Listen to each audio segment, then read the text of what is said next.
नमस्कार। एनटिभी कोहलपुर समाचारमा स्वागत छ। म दुर्गा भट्ट र साङ्केतिकरणमा हुनुहुन्छ दोभाषे दिपा थापा।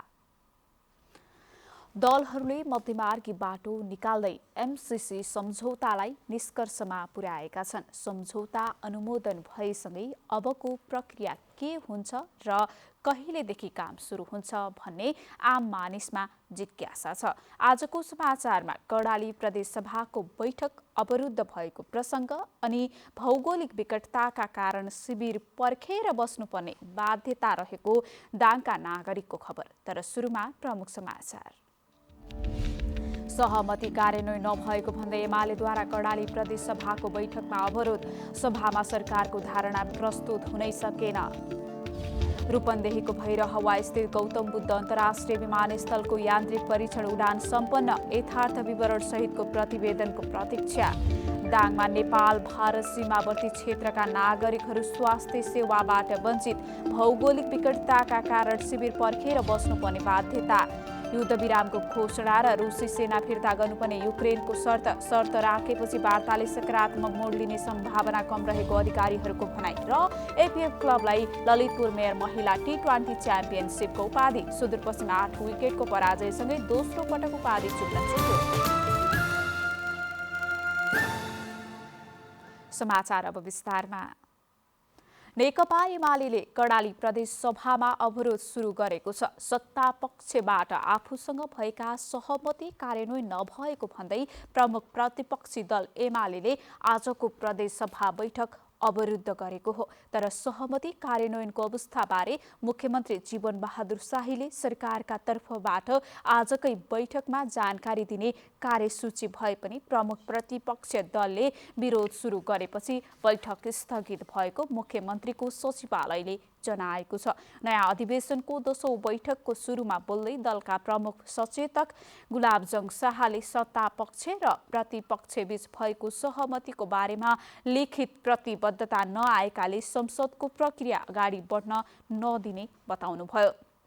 प्रमुख प्रतिपक्षी दलका नेता यामलाल कडेलले सत्ता पक्षले प्रतिपक्षीसँग गरेको सम्झौतालाई बेवास्ता गरेकाले सरकारको ध्यानाकर्षण गर्न खोजिएको बताउनुभयो। आर्थिक वर्ष 2078-79 को बजेट विनियोजनका क्रममा परेका टुक्रे योजनाहरूका सम्बन्धमा स्थानीय तह मार्फत सम्पादन हुने बाहेकका 15 लाख भन्दा कम रकम भएका योजना कार्यान्वयन नगर्ने, आगामी दिनमा पनि यिनै मापदण्डका आधारमा योजना तर्जुमा गर्ने लगायतका सहमति भएको थियो। यी विषयमा सहमति भए पनि कार्यान्वयनको संकेत नदेखिएको भन्दै एमाले संसद अवरुद्ध पारेको हो। आगामी वैशाखमा हुने स्थानीय तह निर्वाचनका लागि 80वटा दलले निर्वाचन आयोगमा दर्ताका लागि निवेदन दिएका छन्। निर्वाचन आयोगले निर्वाचन प्रयोजनका लागि फागुन 5 गतेदेखि 15 गतेसम्म दल दर्ता गर्न निवेदन आह्वान गरेको थियो। आयोगको राजनीतिक दल व्यवस्थापन शाखाका अनुसार हिजो अपराह्न 5 बजेसम्म स्थानीय निर्वाचन 2079 मा सहभागी हुन 80वटा दल दर्ताका लागि निवेदन दिएका हुन्। आयोगका उपन्यायाधिवक्ता गुरुप्रसाद वाग्लेले आयोगबाट 110वटा दलले मान्यता प्राप्त गरे पनि स्थानीय निर्वाचनमा भाग लिन 80 दल मात्रै दर्ता भएको जानकारी दिनुभयो। संविधानको धारा 271 र राजनैतिक दल सम्बन्धी ऐन 2073 को दफा 48 ले आयोगमा दर्ता कायम रहेका राजनैतिक दलले निर्वाचनमा भाग लिन दल दर्ता गर्नुपर्ने व्यवस्था गरेको छ। तोकिएको समयभित्र दर्ता भएका दलबारे आयोगले फागुन 16 देखि 23 गतेसम्म निर्णय गर्नेछ। दर्ता भएका दलको नामावली आयोगले नेपाल राजपत्रमा प्रकाशित गर्नेछ। प्रदेश निर्वाचन कार्यालय सुर्खेतले यही फागुन 20 गतेदेखि 26 गतेसम्म मतदाता नामावली अध्यावधिक दाबी विरोध गर्न आह्वान गरेको छ। प्रदेश निर्वाचन अधिकारी दुर्गा प्रसाद चालिसेले मतदाता नामावलीमा भएका त्रुटिहरूलाई सच्याउनका लागि मतदाताहरूले 7 दिनभित्र निवेदन दर्ता गराइसक्नुपर्ने जानकारी दिनुभयो। मतदाताहरूको नामावलीमा केही त्रुटि भए झुटो विवरण पेश गरी मतदाता परिचय पत्र प्राप्त गरे गरेको भए अथवा नागरिकता त्याग गरेका मतदाताहरूले आफ्नो नामावली सच्याउनको लागि वडा कार्यालय मार्फत निवेदन दिनुपर्नेछ। मतदाता परिचय पत्र नष्ट भएको वा हराएको अवस्थामा यही फागुन 20 गतेसम्म सम्बन्धित वडाको सिफारिस सहित निर्वाचन कार्यालयमा निवेदन दिनुपर्ने भन्दै उहाँले मतदान गर्नको लागि मतदाता परिचय पत्र भन्दा पनि नामावली अनिवार्य रहेको बताउनुभयो। सुर्खेतका प्रमुख जिल्ला अधिकारी खगेन्द्र प्रसाद रिजालले मतदाता नामावली अध्यावधिक दाबी विरोध सहितको कार्यक्रमबारे सम्पूर्ण पालिकाका जनप्रतिनिधिहरूले आफ्नो पालिकाहरूमा निर्वाचन कार्यालयले उपलब्ध गराएको सूचना आम नागरिकसम्म पुर्याउन आग्रह गर्नुभयो। आगामी वैशाखमा हुने स्थानीय तहको चुनावका लागि तयारी तीव्र रूपमा भइरहेको छ। चुनावका लागि निर्वाचन कार्यालयको व्यस्तता पनि निकै नै बढेको छ। यसै सन्दर्भमा आज हामीले निर्वाचन कार्यालय कपिलवस्तुका केही कर्मचारी र अन्य नागरिकहरूलाई निर्वाचनको तयारी र कतिको उत्साहित हुनुहुन्छ भनेर सोधेका छौं। हेरौं आजको आवाजमा।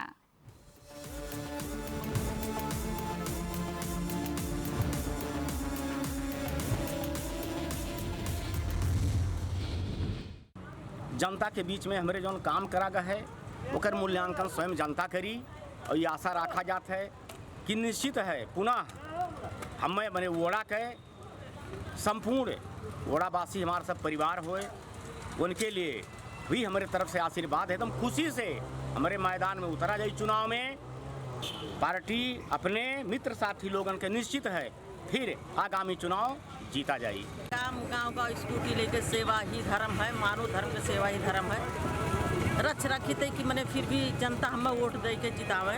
उनके हम 5 वर्ष सेवा करे के लिए संकल्प अपन जीवन फिर भी उनका सेवा जितना हमारे पास शक्ति रही स्कूटी लेके उनका सेवा ही करब। मतदाता नावलीलाई अद्यावधिक गरी नावलीलाई त्रुटिरहित बनाउने उद्देश्य हो र यो कार्यक्रम फागुन 19 गतेदेखि 26 गतेसम्म जिल्ला तहमा सञ्चालन हुँदैछ। यसपछि अन्तिम मतदाता नामावली प्रकाशन भइसकेपछि निर्वाचनको लागि त्यो नामावलीलाई नै अन्तिम मानिनेछ। वैशाख 30 गतेको चुनावको तयारी स्वरूप हामी जिल्ला सुरक्षा समितिले शान्त भएर वातावरणमा मर्यादित किसिमले निर्वाचन गराउने सम्बन्धीमा तयारी गरिरहेका छौँ। जो समाजसेवी हो जसलाई सेवा गर्ने मौका जुन हो पाउनुपर्छ त्यो जुन हो जनताबाट जनताले कसलाई जुन हो नेतृत्व गर्ने सेवा गर्ने मौका दिन्छ त्यो एउटा सुअवसर हो यो निर्वाचन। त्यस कारणले निर्वाचनको घोषणा भएपछि सबै उत्साहित हुने सबै जुन हो सेवा गर्ने व्यक्तिहरू उत्साहित हुने लाग्ने स्वाभाविक कुराहरू। निर्वाचन आयोगले पनि आफ्नो प्रक्रिया पूरा गरेर आम नागरिकमा खुसियाली छाया छ। यो निर्वाचन स्वच्छ र राम्रो गराएर जनतालाई समयमा निकास दिनुपर्छ। स्थानीय सरकारमा लोकतन्त्रमा जहिले पनि मान्छे आफ्नो भाग्य आफै कोर्न पाउँछ। यो स्थानीय निर्वाचन सरकार हो र यो सरकार जनताको सेवाको लागि तत्पर हुन्छ।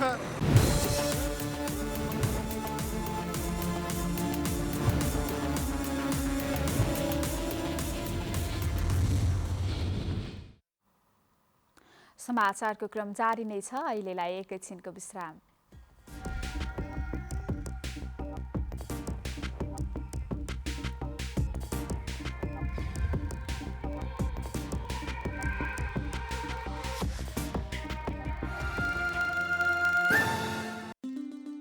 राष्ट्रको पत्रिका हाम्रो गौरव, एउटा सिङ्गो इतिहास अनि युग प्रतिनिधि गोरखापत्र।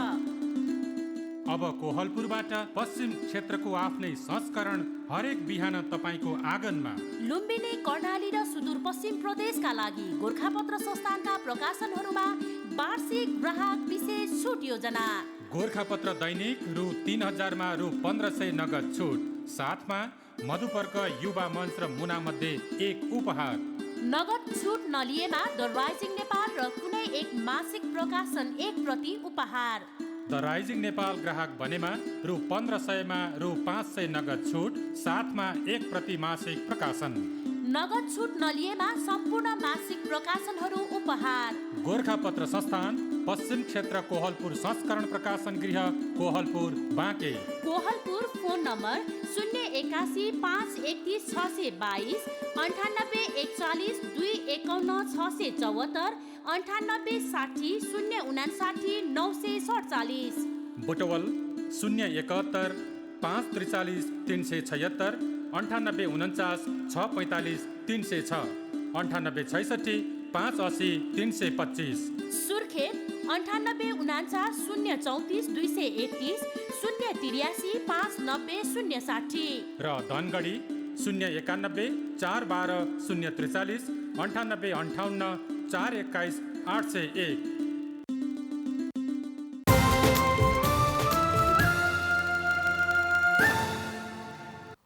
विश्रामपछि समाचारमा पुनः स्वागत छ। अब बाँकी समाचार। रूपन्देहीको भैरहवामा रहेको गौतम बुद्ध अन्तर्राष्ट्रिय विमानस्थलमा क्यालिब्रेसन फ्लाइट अर्थात् यान्त्रिक परीक्षण उडान सम्पन्न भएको छ। नेपाल नागरिक उड्डयन प्राधिकरणका अनुसार निर्धारित समय अनुसार हिजो क्यालिब्रेसन फ्लाइट सम्पन्न भएको हो। गएको फागुन 5 गते नेपाल आएको एरोथाईको जहाजले हिजोसम्म तोकिएको उडानहरू पूरा गरेको प्राधिकरणले जनाएको छ। हिजो सकिएको क्यालिब्रेसन फ्लाइटपछि अब एरोथाईले प्राविधिक यथार्थ विवरण सहितको प्रतिवेदन नेपाल नागरिक उड्डयन प्राधिकरणमा बुझाउनेछ। यसरी प्रतिवेदन आएपछि यसलाई प्राधिकरणको एरोनटिकल इन्फर्मेसन म्यानेजमेन्ट विभागले प्रकाशित गर्नेछ, जसका आधारमा विमानस्थल उडान योग्य भए नभएको निश्चित हुनेछ।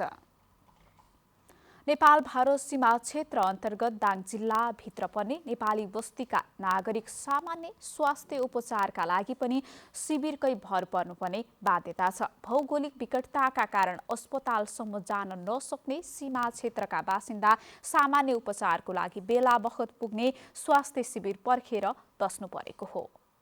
राजपुर गाउँपालिका वडा नम्बर 7 सुनपथरी निवासी हरिशरा गुरुङ उपचारको लागि टाढा जान नसक्ने अवस्थामा हुनुहुन्छ। गाउँमा खुलेको स्वास्थ्य इकाइ केन्द्रमा सामान्य खालको उपचार पाउने गरे पनि विशेषज्ञ उपचारको लागि भने स्वास्थ्य शिविर पर्खेर बस्नुपर्ने अवस्था छ। सबै खाले उपचारको लागि पनि गाउँमा आउने स्वास्थ्य शिविर पर्खेर बस्नु परेको हरिशरा गुरुङले बताउनुभयो।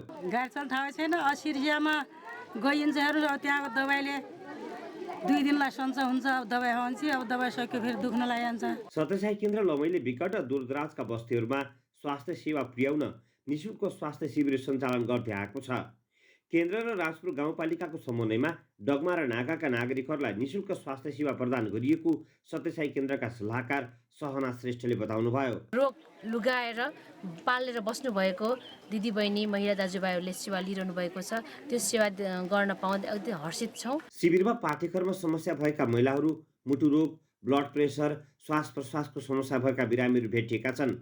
थप जाँच गर्नुपर्ने अवस्थाका बिरामीलाई सुविधा सम्पन्न अस्पतालमा जान परामर्श दिएको लमी अस्पतालका सुपरिन्टेन्डेन्ट डाक्टर रञ्जिता महतोले जानकारी दिनुभयो। केही हदसम्म हामीले चाहिँ अहिले नै उपचार गरेर दबाई दिएर पठाएका छौँ निःशुल्क औषधिहरू, र केही जाँचहरू पत्ता लगाउनको लागि हामीले केही आवश्यक जाँचको चेक जाँच, ब्लडको र एक्सरे, भिडियो एक्सरेहरू जस्तो युएससी जस्तो काम आवश्यकता पर्ने भएकोले सो जाँचहरू गर्नलाई हामीले चाहिँ आवश्यक परामर्श पनि दिएका छौँ। गाउँपालिका स्तरबाट प्रत्येक वडामा स्वास्थ्य इकाइ स्थापना भए पनि विशेषज्ञ सेवा दिन सकिएको छैन।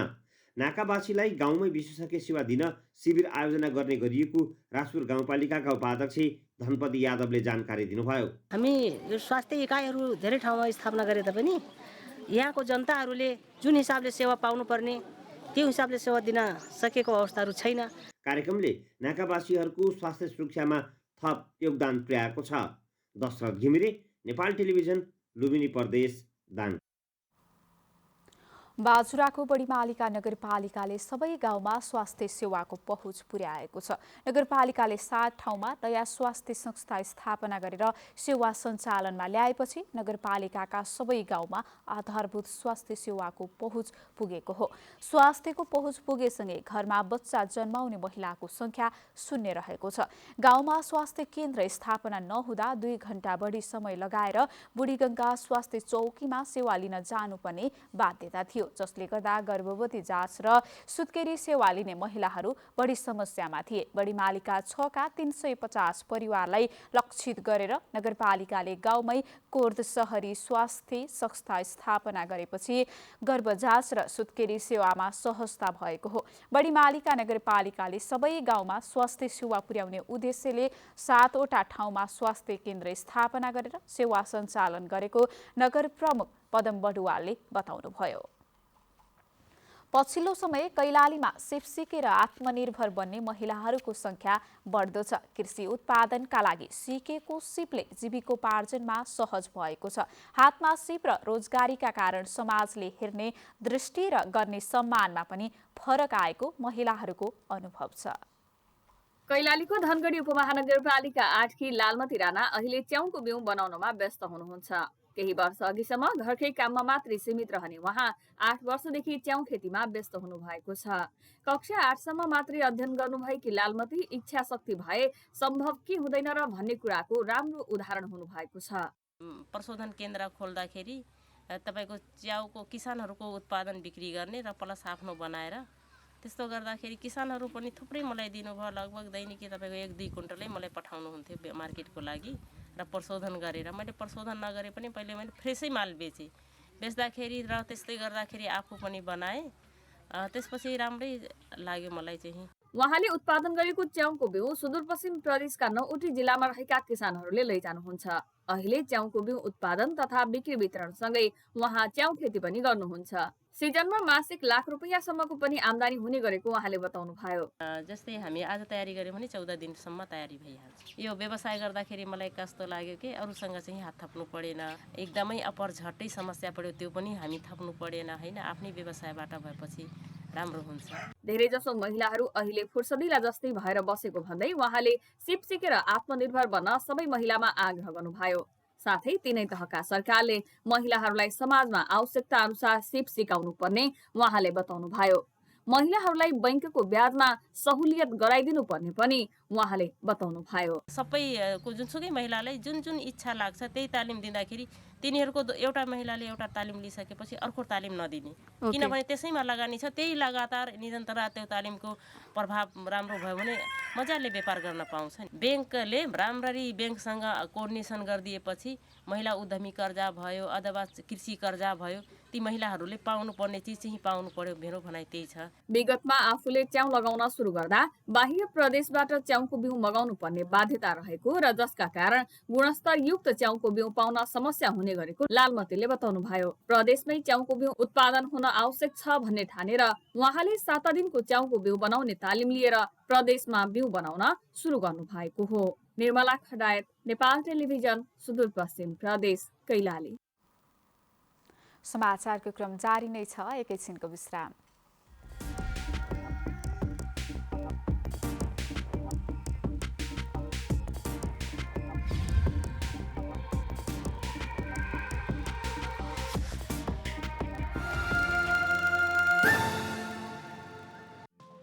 केही नयाँ केही फरक,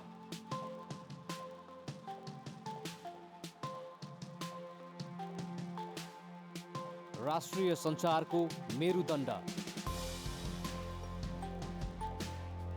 नेपाल टेलिभिजनको प्रादेशिक च्यानल एनटिभी कोहलपुर, पश्चिम नेपालको लुम्बिनी, कर्णाली र सुदूर पश्चिमको एकमुष्ट आवाज, सत्य समाचार, तटस्थ विचार, कार्यक्रममा मौलिकता, समावेशिता र विकासमा विस्तार, डिजिटल दुनियाँमा तपाईको विचार र भावनालाई संसारसँग जोड्दै एनटिभी कोहलपुर, सूचना, शिक्षा र मनोरञ्जनको यो यात्रा हो समृद्धिको।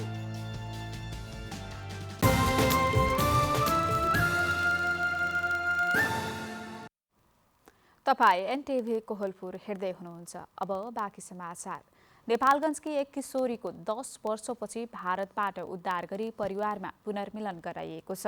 नेपालगञ्ज उपमहानगरपालिका 2 निवासी एक किशोरीलाई करिब 10 वर्षपछि भारतको अल्मोडाबाट उद्धार गरी परिवारको जिम्मा लगाइएको हो। नेपालगञ्ज घरबारी टोल निवासी रहेकी ती 16 वर्षीय किशोरीलाई उद्धार गरी पारिवारिक पुनर्मिलन गराइएको नेपालगञ्ज उपमहानगरपालिकाका उपमेयर उमा थापा मगरले बताउनुभयो। 6 वर्षको उमेरमा ती बालिका आफ्नै घरबाट हराएकी थिइन्। बालिकालाई आफ्नै मामाले आमा बुवा नभएको बेला घरबाट लगेका थिए। 10 वर्षपछि ती बालिकालाई भारतको अल्मोडाको एक बालगृहबाट ल्याइएको शक्ति समूह नेपालगञ्जका निर्मला पौडेलले जानकारी दिनुभयो। 10 वर्षपछि छोरी आफूसँग पाउँदा आमा तथा घर परिवार खुसी भएका छन्। पछिल्लो 24 घण्टामा नेपालमा 180 जनामा कोरोना भाइरसको संक्रमण पुष्टि भएको छ।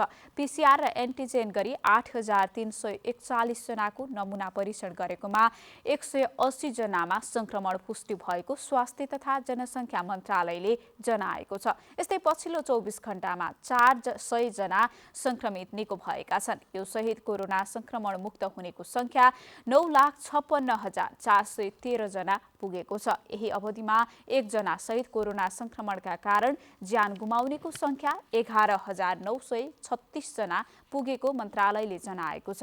अहिले नेपालमा 8,235 जना कोरोना भाइरसका सक्रिय संक्रमित रहेका छन्। यसैबीच पछिल्लो 24 घण्टामा 1,41,121 जनाले कोरोना विरुद्धको खोप लगाएका छन्।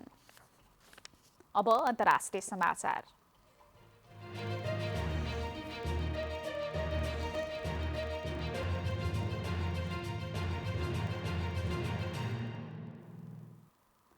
युद्धरत युक्रेन र रुसका बीचमा आज भएको वार्ताका क्रममा युक्रेनले 2 माग राखेको छ। बेलारुसमा भएको वार्तामा युक्रेनको तर्फबाट सहभागी टोलीले रुसको तर्फबाट तत्काल युद्ध विरामको घोषणा हुनुपर्ने र रुसी सेना युक्रेनबाट फिर्ता गर्नुपर्ने शर्त राखेको हो। युक्रेनले 2 शर्त राखेपछि वार्ताले सकारात्मक मोड लिने सम्भावना कम रहेको अधिकारीहरूले बताएका छन्। युक्रेनका राष्ट्रपति भोलोदिमिर जेलेन्स्कीले भने यसअघि नै वार्ताले सकारात्मक नतिजा दिनेमा आफूलाई विश्वास नभएको बताउनु भएको थियो। उहाँले विश्वास नभए पनि वार्ताका लागि टोली भने पठाएको जानकारी दिनुभएको थियो। रुसले युक्रेनमाथि आक्रमण गरेको 5औं दिनमा वार्ता भएको हो। वार्ता युक्रेनसँगको सीमा क्षेत्रमा पर्ने बेलारुसको एक ठाउँमा भएको हो। रुसले वार्ताका लागि राखेको पहिलो प्रस्तावलाई युक्रेनले अस्वीकार गरेपछि रुसले आक्रमण अझ बढाएको थियो। रुसी सेनाले युक्रेनमा अहिले पनि आक्रमण जारी राखेका छन्।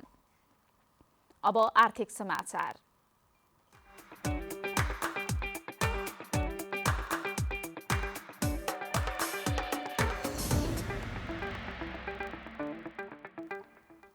राष्ट्रिय आर्थिक गणनामा 2075 लिइएको नवलपरासी जिल्लाको गणना नतिजा सार्वजनिक गरिएको छ।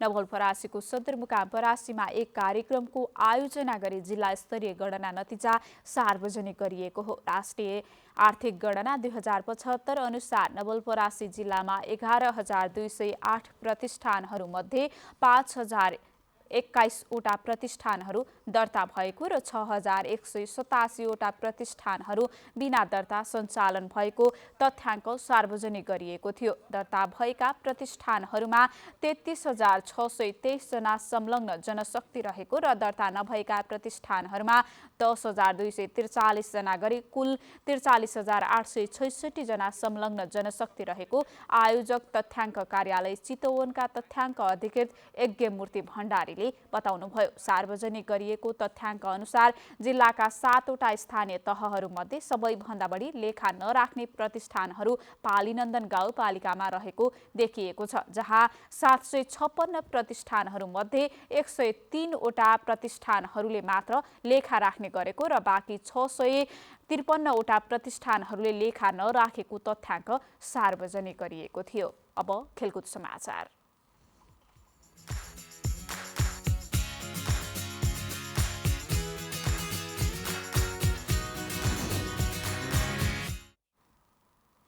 डिफेन्डिङ च्याम्पियन नेपाल एपिएफ क्लबले ललितपुर मेयर महिला T20 च्याम्पियनसिपको उपाधि जितेको छ। आज ट्यु क्रिकेट मैदानमा भएको फाइनलमा सुदूरपश्चिम प्रदेशलाई 8 विकेटले पराजित गर्दै एपिएफले लगातार दोस्रो पटक उपाधि चुमेको हो। यस अघिको संस्करणमा पनि एपिएफले सुदूरपश्चिमलाई नै पराजित गर्दै उपाधि जितेको थियो। आजको खेलमा 114 रनको लक्ष्य एपिएफले 15.5 ओभरमा मात्र 2 विकेट गुमाएर पूरा गर्यो। यसअघि टस जितेर पहिले ब्याटिङ गर्दै सुदूरपश्चिमले निर्धारित 20 ओभरमा 4 विकेट गुमाएर 113 रनको योगफल तयार पारेको थियो। दाङको घोराईमा खुमबहादुर खड्का स्मृति भलिबल प्रतियोगिता सुरु भएको छ। दाङका 10 वटा पालिकाका 10 टिम सहभागी प्रतियोगिता 22 गतेसम्म सञ्चालन हुनेछ। नेपाली कांग्रेसद्वारा कांग्रेस नेता स्वर्गीय खुमबहादुर खड्काको स्मृतिमा भलिबल प्रतियोगिता सञ्चालन गरिएको हो। आज बिहान भएको खेलमा राप्ती गाउँपालिका र तुलसीपुर उपमहानगरपालिका तथा लम्ही नगरपालिका र दङ्गीशरण गाउँपालिका बीच भएको खेलमा तुलसीपुर उपमहानगरपालिका र दङ्गीशरण गाउँपालिका विजयी भएका थिए। त्यस्तै अपराह्न भएको खेलमा राप्ती गाउँपालिका र गढवा गाउँपालिका तथा तुलसीपुर उपमहानगरपालिका र लम्ही नगरपालिका बीच भएको खेलमा राप्ती गाउँपालिका र लम्ही नगरपालिका विजयी भएका छन्। यसैगरी डोटीको सदरमुकाम सिलगढीमा भएको मैत्रीपूर्ण भलिबल प्रतियोगिता पनि सम्पन्न भएको छ। महाशिवरात्रि तथा सेना दिवसको उपलक्ष्यमा मैत्रीपूर्ण भलिबल प्रतियोगिता सञ्चालन गरिएको रुद्रध्वज गणले जनाएको छ। श्री नम्बर 5 बाहिनी अड्डा र डोटी बीच भएको खेलमा श्री नम्बर 5 बाहिनी अड्डाले डोटी टिमलाई हराउँदै उपाधि हासिल गर्यो। समाचारको अन्त्यमा प्रमुख समाचार पुनः एकपटक। सहमति कार्यान्वयन नभएको भन्दै एमालेद्वारा कर्णाली प्रदेश सभाको बैठकमा अवरोध। सभामा सरकारको धारणा प्रस्तुत हुनै पाएन। रूपन्देहीको भैरहवास्थित गौतम बुद्ध अन्तर्राष्ट्रिय विमानस्थलको यान्त्रिक परीक्षण उडान सम्पन्न। यथार्थ विवरण सहितको प्रतिवेदनको प्रतीक्षा। दाङमा नेपाल भारत सीमावर्ती क्षेत्रका नागरिकहरू स्वास्थ्य सेवाबाट वञ्चित। भौगोलिक विकटताका कारण शिविर पर्खेर बस्नुपर्ने बाध्यता। युद्ध विरामको घोषणा र रुसी सेना फिर्ता गर्नुपर्ने युक्रेनको शर्त राखेपछि वार्ताले सकारात्मक मोड लिने सम्भावना कम रहेको अधिकारीहरूको भनाइ। र एपिएफ क्लबलाई ललितपुर मेयर महिला T20 च्याम्पियनसिपको उपाधि। सुदूरपश्चिम 8 विकेटको पराजयसँगै दोस्रो पटक उपाधि चुम्न चुक्यो। हवस् त अहिलेलाई समाचारको सिलसिला यति नै। बिदा दिनुहोस्। नमस्कार।